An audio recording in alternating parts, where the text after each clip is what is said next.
പിതാവിന്റെയും പുത്രന്റെയും പരിശുദ്ധാത്മാവിന്റെയും നാമത്തിൽ ആമേൻ. എൻ്റെ പ്രിയപ്പെട്ടവരെ, ഇന്ന് ബുധനാഴ്ചയാണ്, ഏപ്രിൽ 9-ാം തീയതി. നമുക്ക് പ്രാർത്ഥിക്കാം. അമ്മേ പരിശുദ്ധ അമ്മേ, അമ്മേ പരിശുദ്ധ ദൈവമാതാവേ, കൃപാസനത്തിലൂടെ ഞങ്ങൾക്കും ഞങ്ങളുടെ ദേശത്തിനും അമ്മ മധ്യസ്ഥം തേടി എല്ലാ അനുഗ്രഹങ്ങൾക്കും കൃപകൾക്കും ഞങ്ങളിപ്പോൾ ഹൃദയം നിറഞ്ഞ നന്ദി പറയുന്നു. അമ്മേ പരിശുദ്ധമ്മേ, ദൈവമാതാവേ, 2004 ഡിസംബർ 7-ാം തീയതി ഉച്ചകഴിഞ്ഞ് 2:30 കൃപാസനത്തിൽ സംഭവിച്ച അമ്മയുടെ പ്രത്യക്ഷപ്പെടലിനെ കുറിച്ച് തിരുസഭയ്ക്ക് സമർപ്പിച്ചിരിക്കുന്ന പഠനരേഖകളുടെ മേൽ സഭാത്മകമായ പഠനങ്ങൾ ആരംഭിക്കുവാൻ താഴ്മയോടെ ഞങ്ങൾ പ്രാർത്ഥിക്കുന്നു. അമ്മേ പരിശുദ്ധമേ, ഭൂസ്വർലോകങ്ങളുടെ രാജ്ഞിയായ അങ്ങയ്ക്ക് ഭൗമസംരക്ഷണത്തിനായി പ്രപഞ്ച പ്രകൃതിയെ തന്നെ തിരുസഭ പ്രതിഷ്ഠിക്കുവാൻ ഈ പ്രത്യക്ഷീകരണം വഴി ഇടയാക്കണമേ. പരിശുദ്ധമേ, ജപമാല മാതാവേ, സകല കൃപാസനം പ്രാർത്ഥനകളോടും ചേർത്ത് ഞങ്ങളിപ്പോൾ പ്രാർത്ഥിക്കുന്ന ഈ കുടുംബത്തിന്റെ പ്രത്യേക നിയോഗം മക്കളെ.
അമ്മയുടെ പ്രത്യക്ഷീകരണത്തിന്റെ ഈ അനുഗ്രഹവേളയിൽ ഞങ്ങൾക്ക് സാധിച്ചു തരുവാൻ കനിയണമേ.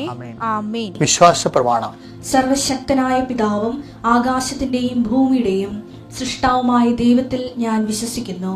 അവിടുത്തെ ഏകപുത്രനും ഞങ്ങളുടെ കർത്താവുമായ ഈശോമിശിഹായിലും ഞാൻ വിശ്വസിക്കുന്നു. ഈ പുത്രൻ പരിശുദ്ധാത്മാവിനാൽ ഗർഭസ്ഥനായി കന്യകാമറിയത്തിൽ നിന്ന് പിറന്ന് പൊന്തിയോസ് പീലാത്തോസിന്റെ കാലത്ത് പീഡകൾ സഹിച്ച് കുരിശിൽ തറയ്ക്കപ്പെട്ട് മരിച്ച് അടക്കപ്പെട്ട് പാതാളങ്ങളിൽ ഇറങ്ങി മരിച്ചവരുടെ ഇടയിൽ നിന്ന് 3-ാം നാൾ ഉയർത്ത് സ്വർഗത്തിലേക്ക് എഴുന്നള്ളി സർവശക്തിയുള്ള പിതാവായ ദൈവത്തിന്റെ വലതുഭാഗത്തിരിക്കുന്നു. അവിടെ നിന്ന് ജീവിക്കുന്നവരെയും മരിച്ചവരെയും വിധിക്കുവാൻ വരുമെന്നും ഞാൻ വിശ്വസിക്കുന്നു. പരിശുദ്ധാത്മാവിലും ഞാൻ വിശ്വസിക്കുന്നു. വിശുദ്ധ കത്തോലിക്കാ സഭയിലും പുണ്യവാന്മാരുടെ ഐക്യത്തിലും പാപങ്ങളുടെ മോചനത്തിലും ശരീരത്തിന്റെ ഉയർപ്പിലും നിത്യമായ ജീവിതത്തിലും ഞാൻ വിശ്വസിക്കുന്നു. ആമേൻ. സുഖസ്ഥനായ ഞങ്ങളുടെ പിതാവേ, അങ്ങയുടെ നാമം പൂജിതമാകണമേ. അങ്ങയുടെ രാജ്യം വരണമേ. അങ്ങയുടെ തിരുമനസ് സ്വർഗത്തിലെ പോലെ ഭൂമിയിലും ആകണമേ. അന്നു വേണ്ടുന്ന ആഹാരം ഇന്ന് ഞങ്ങൾക്ക് തരണമേ. ഞങ്ങളോട് തെറ്റ് ചെയ്യുന്നവരോട് ഞങ്ങൾ ക്ഷമിക്കുന്നത് പോലെ ഞങ്ങളുടെ തെറ്റുകൾ ഞങ്ങളോടും ക്ഷമിക്കണമേ. ഞങ്ങളെ പ്രലോഭനത്തിൽ ഉൾപ്പെടുത്തരുതേ, തിന്മയിൽ ഞങ്ങൾ രക്ഷിക്കണമേ. ആമേൻ. നന്മ നിറഞ്ഞ മറിയമേ, സ്വസ്തി. കർത്താവ് അങ്ങയുടെ കൂടെ സ്ത്രീകളിൽ അങ്ങ് അനുഗ്രഹിക്കപ്പെട്ടവളാകുന്നു. അങ്ങയുടെ ഉദരത്തിൻ ഫലമായി ഈശോ അനുഗ്രഹിക്കപ്പെട്ടവനാകുന്നു. പരിശുദ്ധ മറിയമേ, തമ്പുരാന്റെ അമ്മേ, പാപികളായ ഞങ്ങൾക്ക് വേണ്ടി ഇപ്പോഴും ഞങ്ങളുടെ മരണസമയത്തും തമ്പുരാനോട് അപേക്ഷിക്കണമേ. ആമേൻ. ഇന്നത്തെ ജീവിതം പരിശുദ്ധ അമ്മയുടെ മാധ്യസ്ഥത്തിലെ ഈശോവിന്റെ അടുത്ത് സമർപ്പിക്കുന്ന ഏറ്റവും മനോഹരമായ ഒരു സുപ്രഭാതത്തിലാണ് നമ്മൾ. ഇങ്ങനൊരു അവസരത്തിൽ കിട്ടിയൊരു നന്ദി പറയണം കർത്താവിന് സമർപ്പിക്കപ്പെട്ടിരിക്കുന്ന വിഷയങ്ങൾ ഒരു കാരണവശാലും നീ ഒറ്റക്കാകുകയില്ല. നിനക്ക് വേണ്ടി മധ്യസ്ഥം വഹിക്കാൻ അമ്മയും, നിന്റെ വിഷയം ഏറ്റെടുക്കാൻ ലോകത്തിന് മുഴുവൻ പാപഭാരങ്ങൾ സ്വന്തം കുരിശിലെ തിരുത്തോളിലേറ്റിയ കർത്താവ് നിന്റെ ഭാരങ്ങൾ ഏറ്റെടുക്കുമെന്നുള്ള കാര്യത്തിൽ നിനക്ക് ഉറപ്പിക്കാം. കർത്താവിന്റെ ഉന്നതമായ നാമത്തിന് സ്വസ്ത്രം ചെയ്യുന്നു. കർത്താവിന്റെ വിശുദ്ധ പൗരോഹിത്യത്തെ മഹത്വപ്പെടുത്തണമേ. കർത്താവ് സഭയിലുള്ള സാന്നിധ്യം പ്രകടമാക്കണമേ. 39 വർഷം ഞാൻ അർപ്പിച്ച കുർബാനയുടെ യോഗ്യതയാൽ കൃപാസനത്താറെ ജീവനോടെ പ്രത്യക്ഷപ്പെട്ട പരിശുദ്ധ അമ്മയുടെ മാധ്യസ്ഥത്തിലെ ഞാൻ മക്കളെ കർത്താവിൻ്റെ അടുത്ത് സമർപ്പിക്കുന്നു. കർത്താവ്, ഇന്ന് അങ്ങയുടെ മക്കൾ, ഈ പ്രാർത്ഥന കൂടുന്ന മക്കളെ കടന്നു പോകുന്ന വഴികൾ കർത്താവ് അനുഗ്രഹിക്കട്ടെ. പരിശുദ്ധ അമ്മയുടെ മാധ്യസ്ഥത്തിലെ ഈശോ പൂർണ്ണമായി ഏറ്റെടുക്കട്ടെ. നിങ്ങളെ ഭാരപ്പെടുന്ന വിഷയങ്ങൾ, നിങ്ങളുടെ കഴിവില്ലായ്മയാണെന്ന് തോന്നിയിട്ട് നിങ്ങൾക്ക് അത് അഭിമുഖീകരിക്കാൻ പറ്റുന്നില്ല എന്ന് ഓർത്ത് സങ്കടപ്പെടുന്ന വിഷയങ്ങൾ, 10,000-കണക്കിന് കോടിക്കണക്കിന് മനുഷ്യരുടെ അത്ഭുതം പ്രവർത്തിച്ച ദൈവം, ഓരോ ദിവസവും പ്രവർത്തിക്കുന്ന ദൈവം ഇന്ന് നിന്റെ വിഷയം പൂർണ്ണമായി ഏറ്റെടുക്കുകയും നിന്നെ സന്ധിക്കുകയും ചെയ്യട്ടെ. ദൈവത്തിലെ നിന്റെ ജീവിതത്തിൽ നീ വരുന്ന ഓരോ വിഷയങ്ങളും അത് നിന്റെ ജീവിതത്തിലെ ദൈവത്തിൻ്റെ ഇടപെടലെ സുനിശ്ചിതമാക്കാൻ ആകുന്നത് നീ അടയാളങ്ങൾ മനസ്സിലാക്കുവാൻ വേണ്ടി ദൈവത്തിൻ്റെ സ്നേഹത്തിൻ്റെ പദ്ധതികളാണെന്ന് മനസ്സിലാക്കുന്ന ദിവസമാണ്. ദൈവത്തിലെ നീ കർത്താവിന് സാക്ഷ്യം പറയുന്നത് ലജ്ജിക്കരുത്. അത് നിന്റെ കടമയും ഉത്തരവാദിത്വവുമാണ്. അത് സ്വർഗത്തിൻ്റെ തിരുസന്നിധിയിൽ നിനക്ക് എപ്പോഴും ഒരു കടമായി തന്നെ നിലനിൽക്കുകയും ചെയ്യാം. കർത്താവെ, മനുഷ്യരുടെ മുമ്പിൽ എന്നെ ഏറ്റുപറയുന്നവനെ, എൻ്റെ സ്വർഗസ്ഥനായ പിതാവിൻ്റെ മുമ്പിൽ ഞാനും നിങ്ങൾ ഏറ്റുപറയുന്ന അല്ല ചെയ്യുന്നത് ആണ് നമ്മുടെ ജീവിതത്തിൻ്റെ സംരക്ഷണമെന്ന് പറയുന്നത്. ദൈവത്തിലെ ഇന്നത്തെ പ്രാർത്ഥനയിൽ പങ്കെടുത്ത് കർത്താവിൻ്റെ കൃപ ആർജിക്കുന്ന മക്കളെ അത് ഏറ്റുപറഞ്ഞുകൊണ്ട് നിങ്ങളുടെ കുടുംബത്തിനും ജീവിതത്തിനും ദൈവത്തിൻ്റെ സംരക്ഷണം ആവഹിക്കാൻ ഉറപ്പുവരുത്തുവാൻ കർത്താവ് നിങ്ങളെ സഹായിക്കട്ടെ. നീ ഏത് ഭവനത്തിൽ പ്രവേശിച്ചാൽ ആ ഭവനത്തെ സമാധാനം ആശ്രയിക്കുന്ന നല്ലത് കർത്താവേ, ഞാൻ നിന്റെ നാമത്തിൽ ഈ പ്രാർത്ഥന കൂടുന്ന ഭവനത്തിന് സമാധാനം ആശംസിക്കുന്നു. ആ സമാധാനം അനുഭവിക്കാൻ ഇടയാക്കണമെന്ന് പ്രാർത്ഥിക്കുന്നു. പരീക്ഷ എഴുതി ഇൻ്റർവ്യൂ കഴിഞ്ഞ് റിസൾട്ട് പ്രതീക്ഷിച്ചുകൊണ്ടിരിക്കുന്ന മക്കളുണ്ട് ഈശോയെ. അവരെല്ലാം അവരുടെ കഴിവിനേക്കാളുപരി ദൈവത്തിൻ്റെ കൃപയാൽ അവർ സന്ധിക്കണമെന്ന് പ്രാർത്ഥിക്കുന്നു. രോഗപീഡിതരും ദുരിതങ്ങളാലും ജീവിതത്തിൽ ഉണ്ടാകുന്ന സാമ്പത്തികമായ ക്ലേശങ്ങളാലും തൊഴിൽപരമായ അസ്ഥിരതയാലും സങ്കടപ്പെടുന്ന വ്യക്തികൾ ദൈവത്തിൻ്റെ കൃപയാൽ അങ്ങ് ആശീർവദിക്കണമെന്ന് പ്രാർത്ഥിക്കുന്നു. എൻ്റെ കർത്താവിൻ്റെ ഉന്നതമായ നാമത്തിൽ, സഭയുടെ അധികാരത്തിൽ, കുരിശിൻ്റെ അടയാളത്തിൽ ദൈവശക്തി എന്ന് അനുഗ്രഹിക്കപ്പെടട്ടെ. Lord Jesus Christ, pour out His Spirit, touch with the fire finger, soak with the precious blood, Lord, and peace His Spirit. കർത്താവേ, അങ്ങനെ തിരുമുറുപാടുന്ന വലതുകരം അനുഗ്രഹത്തിൻ്റെ അത്ഭുതകരം ഈ മകൻ്റെ മേലും ഈ മകളുടെ മേലും വെക്കണമെന്ന് പ്രാർത്ഥിക്കുന്നു. ഇവിടെ എന്തിനു വേണ്ടി പ്രാർത്ഥിക്കുന്നു? ആരെ വിചാരിച്ചുകൊണ്ട് ആശങ്കപ്പെടുന്നുവോ, എന്ത് വിഷയം വിചാരിച്ച് ഭാരപ്പെടുന്നു, അത് ഈ നിമിഷം കൃപാസ്ഥാനത്താറെ ജീവനോടെ പ്രത്യക്ഷപ്പെട്ട പരിശുദ്ധയുടെ മാധ്യസ്ഥത്തിൽ യേശുനാമത്തിൽ മാറിപ്പോകട്ടെ എന്ന് പ്രാർത്ഥിക്കുന്നു. പിതാവിൻ്റെയും പുത്രൻ്റെയും പരിശുദ്ധാത്മാവിൻ്റെയും നാമത്തിൽ ആമേൻ. എൻ്റെ പ്രിയപ്പെട്ടവരെ, നോൻപെടുക്കുന്നവർക്കും നോൻപ് ജീവിക്കുന്നവർക്കും വേണ്ടിയാണ് ഞാൻ സംസാരിക്കുന്നത്. അതുകൊണ്ടാണ് എൻ്റെ വർത്തമാനം പലതും നിങ്ങൾക്ക് ഈ ദിവസങ്ങളൊന്നും മനസ്സിലാകാത്തത്. കാര്യം എന്താ? നിങ്ങൾ നോൻപിലല്ല, അതുകൊണ്ടാണ്. ഒരു നോൻപ് കടന്നു പോവുകയാണ്. നമ്മുടെ ജീവിതത്തിൽ ദൈവം തരുന്ന അവസരങ്ങളാണ്. ലൂക്കായുടെ സുവിശേഷം 19-ാം അധ്യായം 44-ാം വാക്യം, നിന്നെയും നിന്റെ മക്കളെയും നശിപ്പിക്കുകയും നിന്നിൽ കല്ലിന്മേൽ കല്ല് ശേഷിപ്പിക്കാതിരിക്കുകയും ചെയ്യും. എന്തെന്നാൽ നിന്റെ സന്ദർശന ദിനം നീ അറിഞ്ഞില്ല. അതായത് ഇത് നോൻപ് കാലത്തെ പ്രധാനപ്പെട്ട പ്രമേയമാണ്. കർത്താവ് വശന പാടി എതിരേറ്റ് ജനങ്ങൾ കൂട്ടത്തിൻ്റെ ജനലക്ഷങ്ങളുടെ അകമ്പഴിയോടുകൂടി ജെറുസലേം കവാടത്തിൽ വരുമ്പോൾ, ജെറുസലേം ദേവാലയത്തെയും പട്ടണത്തെയും കാണുമ്പോൾ കർത്താവ് കണ്ണീർ പൊഴിക്കും. കർത്താവ് കണ്ണീർ പൊഴിക്കുമ്പോൾ അതിൻ്റെ അർത്ഥം എന്താ? പണ്ട് ലാസറിൻ്റെ ശവകുടീരത്തിൽ കർത്താവ് കണ്ണീർ പൊഴിച്ചു കഴിഞ്ഞ ലാസർ ഞായറാഴ്ച. പിന്നെ ഓശാന ഞായറാഴ്ച വരെ വീണ്ടും കർത്താവ് കണ്ണീർ പൊഴിക്കുന്നുണ്ട്. ആ കണ്ണീരിന് ഒരു കാരണമേ ഉള്ളൂ. ലാസറിൻ്റെ ശവകുടീരത്തിൽ കണ്ണീർ പൊഴിച്ചാലും ഓശാന ഞായറാഴ്ച ജെറുസലേം പട്ടണത്തിൽ നോക്കി കർത്താവ് കണ്ണീർ പൊഴിച്ചാലും ആ കണ്ണീരിന്, ദൈവത്തിൻ്റെ കണ്ണീരിന് ഒരു കാരണമേ ഉണ്ടാകത്തുള്ളൂ. എന്താണ്? നോക്കൂ, അവിടുന്ന് അവനെ എത്രമാത്രം സ്നേഹിച്ചിരുന്നുവെന്ന്. യോഹന്നാൻ 11-ാം അധ്യായം 35-36 വാക്യങ്ങൾ. യേശു കണ്ണീർ പൊഴിച്ചു. യേശു കണ്ണീർ പൊഴിച്ചു. ദാസന്റെ ശവകുടീരത്തിലാണ് ഇത് സംഭവം. അപ്പോൾ യഹൂദർ പറഞ്ഞു, നോക്കൂ അവൻ എത്രമാത്രം അവനെ സ്നേഹിച്ചിരുന്നു.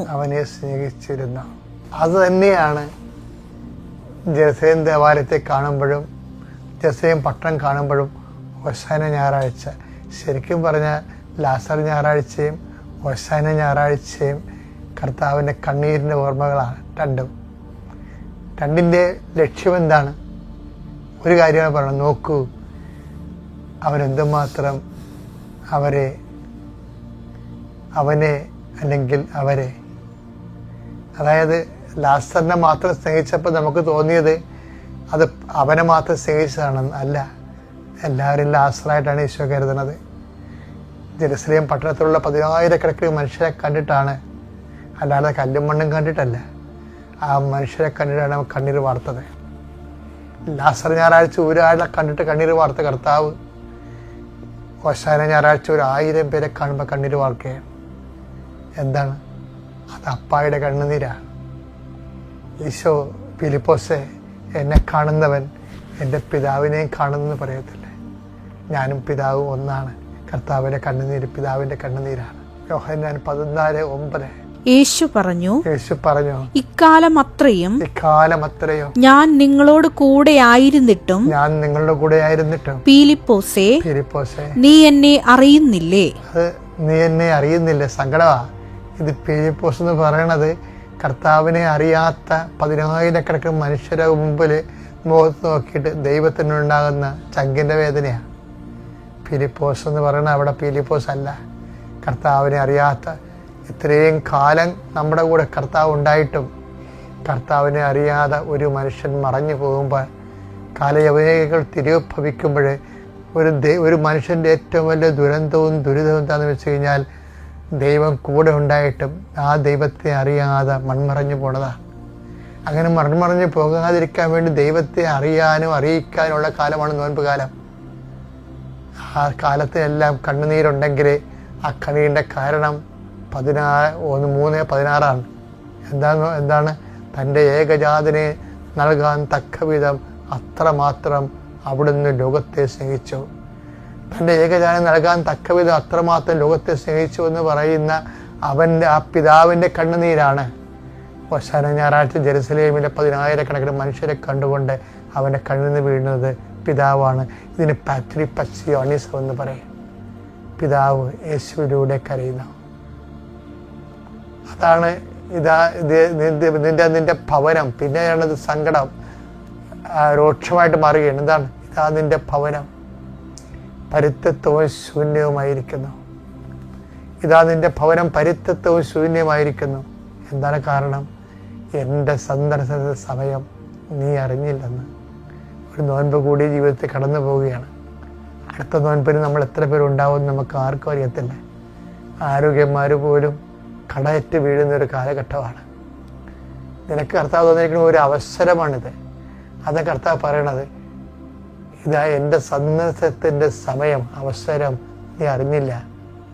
ഈ നോൻപിനെ ഇനിയും നോൻപിൻ്റെ അരുവിലേക്ക് ആരെങ്കിലും വന്നിട്ടില്ലെങ്കിൽ ഈ നിമിഷം പിതാവിൻ്റെ ചങ്കിൻ്റെ വേദന കർത്താവിൻ്റെ കണ്ണിലൂടെ വന്ന കണ്ണുനീരായി തിരിച്ചറിഞ്ഞിട്ട് അവൻ നമ്മളെ അനുതാപത്തിലേക്ക് വിളിച്ച് ആ വിളി കേട്ട് നമുക്ക് കർത്താവിൻ്റെ കൂടെ ജീവിക്കാം.